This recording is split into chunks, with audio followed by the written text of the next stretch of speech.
Hello दोस्तों, स्वागत है आपका जावास्क्रिप्ट इंटरव्यू सीरीज में। आज से हम हर वीकेंड आपके लिए real interview based GS videos लेके आएंगे, जिसमें हम मोस्टली वो कॉन्सेप्ट देखेंगे जो कंपनियों में पूछे जाते हैं। वो चाहे मिड लेवल कंपनी हो या कोई प्रोडक्ट बेस्ड कंपनी हो, सभी में ये क्वेश्चन कॉमन ही होते हैं।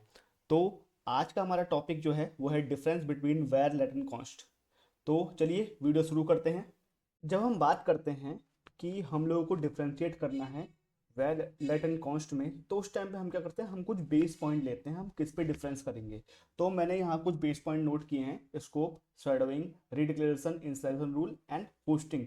हम इन 5 टॉपिकों पर बात करेंगे और उसके बाद में हम इनके ऊपर बेस्ड जो इंटरव्यू क्वेश्चन होते हैं, सूडो कोड जो होता है, हम उसको भी देखेंगे।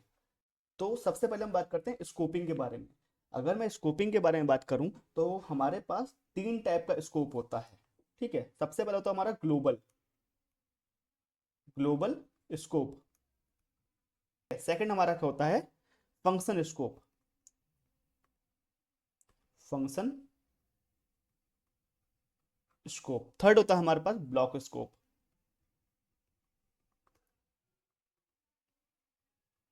वेर है, वेर ए, ठीक है, उसमें हमने वैल्यू रख दी 10। देन मैंने फंक्शन लिखा, फंक्शन टेस्ट। इस फंक्शन में मैं एक डिफाइन करता हूँ वेरिएबल बी, उस बी में हम वैल्यू रख देंगे 20। देन इफ ट्रू कांस्टेंट सी 30। अगर मैं यहाँ पे बात करूँ स्कोपिंग के बारे में, block level, functional level, function level और ग्लोबल लेवल। हमारे पास वेर का जो स्कोप होता है वो हमारा होता है फंक्शन स्कोप। हमारे पास वेर का जो स्कोप होता है वो होता है फंक्शन स्कोप।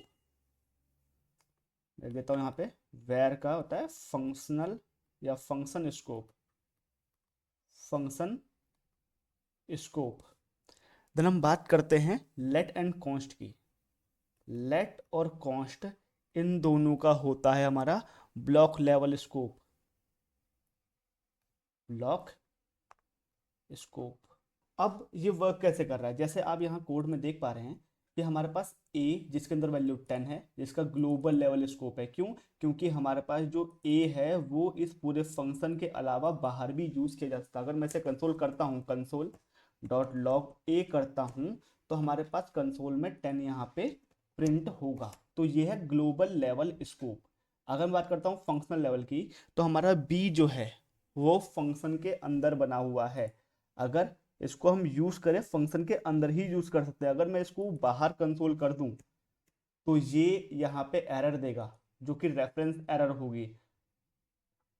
और फिर हमने सी को डिफाइन किया, कॉन्स्ट सी, जिसका ब्लॉक लेवल स्कोप है। इस ब्लॉक से बाहर इसकी वैलिडिटी नहीं है। अगर मैं इसके अंदर ही, फंक्शन के अंदर ही इसे कॉल करता हूँ, सी को हमें प्रिंट करने का ट्राई करता हूँ, तो ये सी यहाँ अवेलेबल नहीं है, क्योंकि इसकी स्कोपिंग ब्लॉक लेवल है। यानी ब्लॉक लेवल हमारा किस तरह डिफाइन होता है कि हमारे पास एक कर्ली ब्रैकेट्स के अंदर कुछ डिफाइंड है तो ब्लॉक लेवल ही रहेगा। फंक्शन के अंदर डिफाइन है तो फंक्शन लेवल। ग्लोबल यानी अगर वो टॉप पे डिफाइन हो चुका है तो ग्लोबल स्कोप के अंदर आता है। हमारा सेकंड पॉइंट है शैडोइंग। शैडोइंग का मतलब क्या है, इनर स्कोप आउटर स्कोप वाले वेरिएबल को टेम्परेरी रिप्लेस कर देता है। मतलब क्या है इसका, अगर मैं यहाँ पे आपको एक कोड लिख के दिखाऊं छोटा सा, a equals to hello and एक सिंपल सा ब्लॉक लिख दूं, let a equals to Amit. और अगर मैं यहाँ पे कंसोल करता हूँ, कंसोल डॉट लॉग ए करता हूँ, हमारे पास यहाँ पे आंसर आएगा अमित। क्यों आएगा? क्योंकि यहाँ पर इसने ए को रिप्लेस कर दिया है, इस ए ने इस ए को रिप्लेस कर दिया, जो कि आउटर में डिफाइंड है। यानी हमारे पास जो ए की वैल्यू पहले हेलो थी, अब वो इनर वाली इसके अंदर चली गई है। यानी अब ए की वैल्यू हमारे पास अमित है। अब हमारे पास क्या होता है कि एक इलीगल शेडोइंग भी होती है। इलीगल शेडोइंग क्या होती है हमारे पास, कि अगर मैं इस तरह से डिफाइन कर दूं वेरिएबल को, यहाँ पे मैं लिख दूं वैर, तो इसको बोलते हैं हम इलीगल शेडोइंग, इलीगल शैडोइंग। क्यों?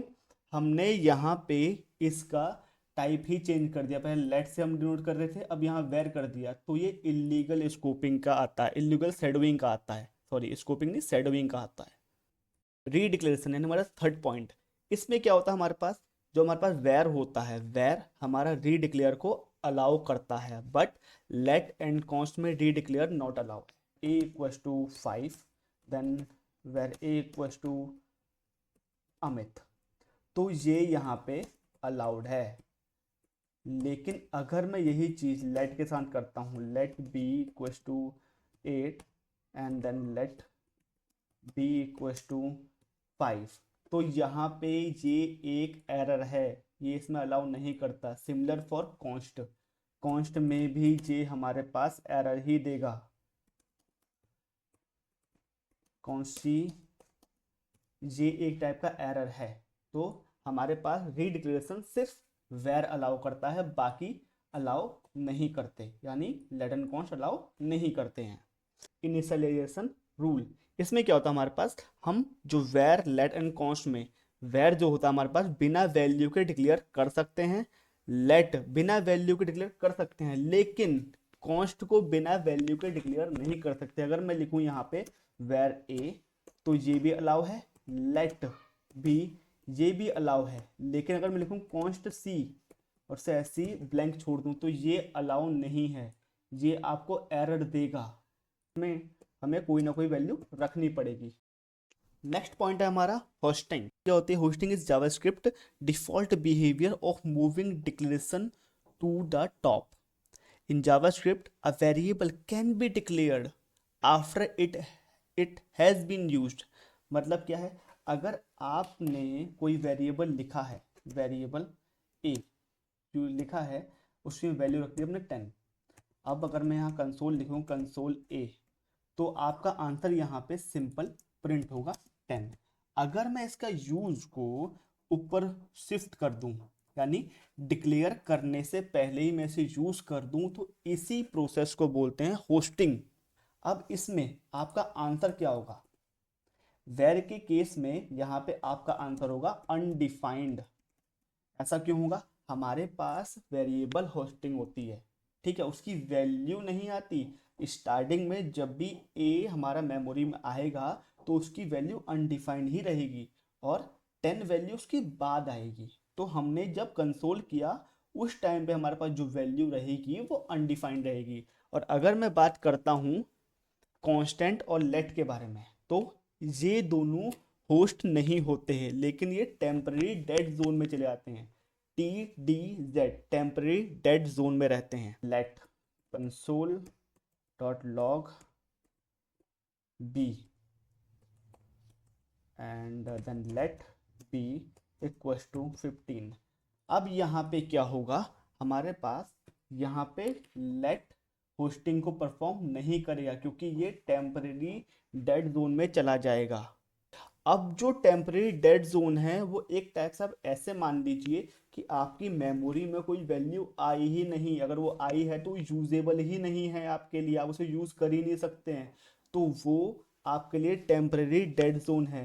सेम प्रोसेस होती है हमारी कांस्टेंट के साथ, वो भी टेम्परेरी डेड जोन में ही चला जाता है। मोस्ट इंपॉर्टेंट इंटरव्यू क्वेश्चन जो सूडो कोड है, आप हर क्वेश्चन को देखने के बाद 1 मिनट के लिए वीडियो पॉज करिएगा और कमेंट में बताइएगा इसका आंसर क्या आएगा। क्वेश्चन में हम लोगों ने होस्टिंग और TDZ का यूज़ किया है। अब आप इस वीडियो को 1 मिनट के लिए पॉज करिए और बताइए इसका क्या आंसर आएगा। आई होप आपने रिप्लाई कर दिया होगा। तो अगर मैं इसको कंसोल करता हूँ वेर को, ठीक है, वेर एंड लेट हम यूज़ कर रहे हैं, अगर हम कंसोल करते हैं तो ए के लिए हमारी वैल्यू आएगी अनडिफाइंड और बी के लिए हमारे पास आएगी एरर, यानी रेफरेंस एरर, रेफरेंस एरर। ऐसा क्यों हुआ? क्योंकि ए हमारा मेमोरी में आ तो गया है, लेकिन उसकी वैल्यू कभी सेट ही नहीं हुई मेमोरी में, यानी ये वाला कोड जो हमारी लाइन नंबर 8 है, जब तक ये एग्जीक्यूट नहीं होगा तब तक ए की वैल्यू 10 नहीं होगी। यानी स्टार्टिंग में इनिशियलाइज जब हुआ हमारा वेरिएबल मेमोरी के अंदर, तब उसकी वैल्यू अनडिफाइंड थी, इसलिए यहाँ पे कंसोल करेगा अनडिफाइंड। लेकिन जब हम बी की बात करते हैं, हमारा होस्टिंग को सपोर्ट नहीं करता है क्योंकि ये लेट है, जब सपोर्ट नहीं करता है तो ये एरर देगा, यानी मेमोरी में कभी वो इनिशियलाइज ही नहीं हुआ, यानी मेमोरी को पता ही नहीं है कोई बी नाम का वेरिएबल भी है, इसीलिए वो आपको एक रेफरेंस एरर यहाँ पे प्रोवाइड करेगा। अगर हम इसको रन करते हैं तो आप क्लियरली देख पाएंगे यहाँ पे बी अनडिफाइंड, ए के लिए प्रिंट हो गया, बी के लिए क्या हुआ, रेफरेंस एरर। यही वो रेफरेंस एरर है जब हम टी डी जेड में हमारा वेरिएबल चला जाता है। और ये क्वेश्चन आपका अमेजोन गूगल मेटा में काफ़ी बार पूछा गया क्वेश्चन है। हमारे पास सेकंड क्वेश्चन है स्कोप से, जहाँ पे हमने एक ब्लॉक के अंदर वेर एक्स और लेट वाई डिफाइन किया है, जहाँ एक्स की वैल्यू 10 है और वाई की वैल्यू 20 है, और देन हमने इसे कंसोल कर दिया एक्स और वाई को। आप वीडियो को पॉज करिए और आंसर कमेंट में लिखिए। तो हमारे पास एक्स की जो आंसर आएगा या वैल्यू आएगी वो हमारी प्रिंट होगी 10, और वाई के लिए हमारा आएगा error, reference error. Reference error ऐसा क्यों हुआ, हमारे पास जो x है वो हमारा वेर है, यानी इसकी जो स्कोपिंग रहेगी वो फंक्शनल लेवल स्कोपिंग रहेगी, और y की जो हमारा लेट है इसकी जो स्कोपिंग होती है वो ब्लॉक लेवल स्कोपिंग होती है, यानी y इस ब्लॉक के बाहर एक्सेसिबल है ही नहीं, तो यहाँ पे ये रेफरेंस एरर देगा। चलिए इसे रन करते हैं। जहां आप देख पा रहे हैं x की वैल्यू तो प्रिंट हुई है, लेकिन y की वैल्यू में इसने रेफरेंस एरर दे दिया है। ठीक है, तो ये हमारा स्कोप से रिलेटेड क्वेश्चन था जो कि नेटफ्लिक्स और गूगल में पूछा गया है। हमारे पास एक नया क्वेश्चन है इम्प्लिसिट ग्लोबल। इसमें क्या होता है, जैसे कि आप कोड में देख पा रहे हैं, हमने एक फंक्शन डिफाइन किया टेस्ट नाम का, जिसमें x की वैल्यू हमने 10 रखी है, इसके बाहर हमने कुछ नहीं लिखा है कि ये लेट है, वेर है, कॉन्स्ट है। देन हमने फंक्शन कॉल किया है और कंसोल किया है x की वैल्यू को। आप 1 मिनट वीडियो को पॉज करिए और बताइए कि इसका आंसर क्या आएगा। तो इसका आंसर आपका आएगा 10। ऐसा क्यों हुआ, ऐसा इसलिए होगा जो x हमारे पास है x equal to 10 without var let const implicit global बन जाता है।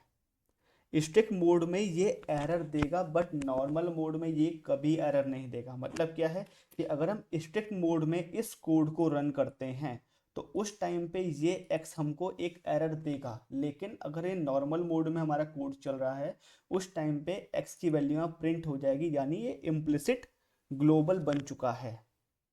और ये क्वेश्चन फेसबुक और पेपल में कई बार पूछा गया है इंटरव्यू में। Thank you so much. अगर आपको वीडियो पसंद आई हो तो आप इसको लाइक करिए, शेयर करिए, सब्सक्राइब करिए चैनल को। और अगर आपको कुछ सजेशन देने हैं तो प्लीज़ कमेंट में आप बता सकते हैं हमें, हम वीडियो में उसे अपडेट करेंगे। Thank you so much.